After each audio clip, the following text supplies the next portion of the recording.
Hi friends, this is Sunny Ghosla and I welcome you all on my YouTube channel True with Sunny Ghosla। Friends, आज हम William Wordsworth की लिखी हुई एक poem composed upon Westminster Bridge सितंबर 3, 1802 को cover करेंगे। और friends, इस पोएम को विलियम वर्ड्सवर्थ ने टेम्स रिवर पर खड़े होकर उसके ब्रिज से जो उसकी सुंदरता को ब्यूटीफाई किया है, उसकी सुंदरता को जस्टिफाई करते हुए जो ये पोएम लिखी है, उसका वर्णन इस सोनेट के द्वारा उन्होंने किया है। तो फ्रेंड्स, चलते हैं, डिस्कस करते हैं पोएम के महत्वपूर्ण फैक्ट्स को और फिर उसके बाद में पोएम को लाइन बाय लाइन डिस्कस करते हैं। तो फ्रेंड्स, सबसे पहले देखते हैं पोएम की महत्वपूर्ण बातों को। Composed upon Westminster Bridge September 3, 1802 is a Petrarchan sonnet, यानी कि जो ये पोएम है कंपोज्ड अपॉन वेस्टमिनिस्टर ब्रिज सितंबर 3, 1802, ये क्या है? ये एक पेट्रार्कन सोनेट है। पेट्रार्कन सोनेट क्या होती है दोस्तों?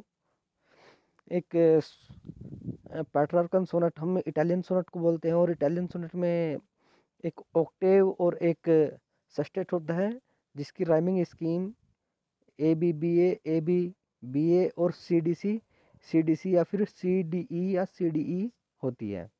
तो फ्रेंड्स, और इस पोएम को पेट्रार्कन सोनेट इसलिए बोलते हैं क्योंकि जो एक पोएट थे पेट्रार्क, उन्होंने इसे फेमस किया था। उन्हीं के नाम से इस पोएम को पेट्रार्कन सोनेट बोल देते हैं।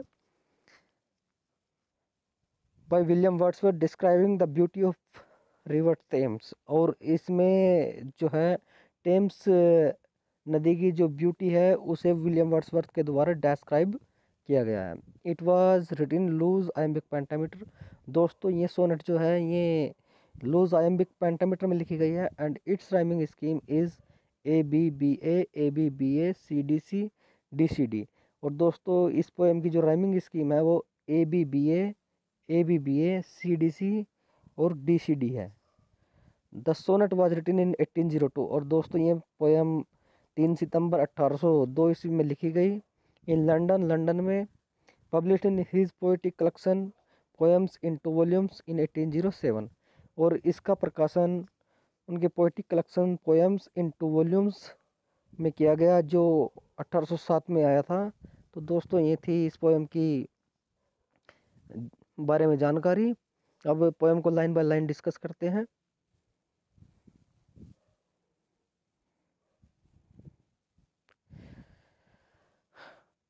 Earth has not anything to show more fair, यानी कि पृथ्वी पर ऐसा कुछ भी नहीं है जो इतना सुंदर हो। यानी कि अर्थ हैज़ नॉट एनीथिंग, यानी कि पृथ्वी पर ऐसा कुछ भी नहीं है टू शो मोर फेयर, यानी कि जो इतना खूबसूरत हो। डलवुड ही बी, और वो व्यक्ति कठोर हृदय होगा या वो व्यक्ति डल ही होगा। ऑफ सोल, उसकी आत्मा से, who could pass by a sight so touching in its majesty, जो यहाँ से गुजरे और इसकी सुंदरता को एक नज़र भर के भी ना देखें। The city now doth like a garment wear the beauty of the morning, यानी कि यह सिटी, यानी कि इस सिटी ने इस मॉर्निंग, जो सुबह की सुंदरता है, उसे एक कपड़े की तरह पहन लिया है, एक लिबास की तरह पहन लिया है। Silent bare ships towers domes theatres and temples lie open unto the fields.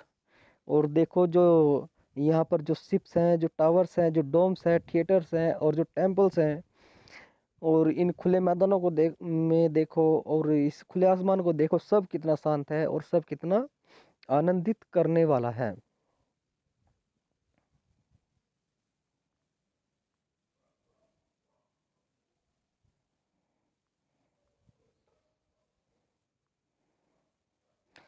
All bright and glittering in the smokeless air. और देखो, जो ये स्मोकलेस एयर है, यानी कि जो ये प्रदूषण रहित वायु है लंदन की, जो कितनी ब्राइट है और कितनी चमकदार है। Never did sun more beautifully steep in his first splendour valley, rock और हिल। और सूरज अब से पहले कभी भी इतनी सुंदर तरीके से वैली, रॉक्स और हिल को अपनी पहली किरण से कवर नहीं कर पाया है। नेवर आई नेवर फेल्ट ए काम सो डीप। और मैंने कभी भी इतने अच्छे से नहीं देखा है, कभी भी इतने अच्छे से महसूस नहीं किया है, और कभी भी इतनी शांति जो इतनी गहरी है उसे मैंने फील नहीं किया है। यानी कि कभी भी ना तो मैंने इतनी शांति देखी है, ना कभी भी इतनी शांति को महसूस किया है। The river glideth at his own sweet asleep। और देखो जो ये रिवर टेम्स है, ये भी कितने धीरे धीरे से बह रही है।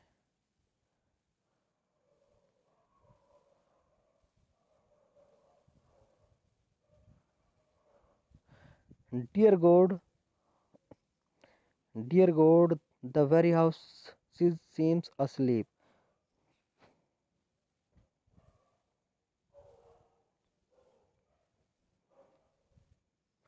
और डियर गॉड, लगता है कि ये जो मकान है